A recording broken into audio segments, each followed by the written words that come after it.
we're talking about the other person's, the at-fault person's insurance company. We're talking about the statute of limitations for a typical personal injury claim, which is usually 3 years from the date of the injury or from the date that the negligence occurred or the date that the discovery of the negligence occurred.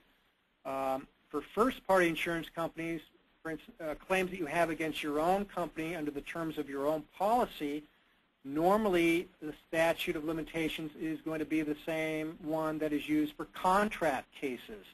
And in contract cases in Washington, the statute of limitations is 6 years. I have to caution people, though, that there are facts and circumstances that can affect when the statute arises or which statute of limitation applies. So usually it's a good idea to consult with an attorney to make sure what that statute of limitations might be for your case. Okay.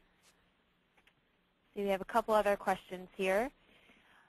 I've heard that when someone hits you and the person who hit you's insurance company asks you to fill out a sheet explaining what happened in a car accident, you shouldn't do it without talking to a lawyer. Is that true?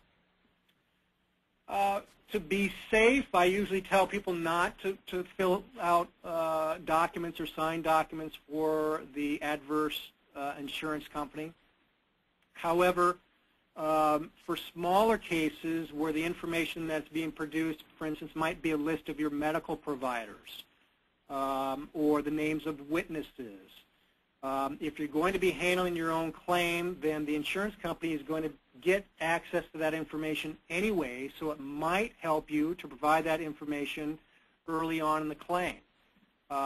If you get beyond that, for instance, if they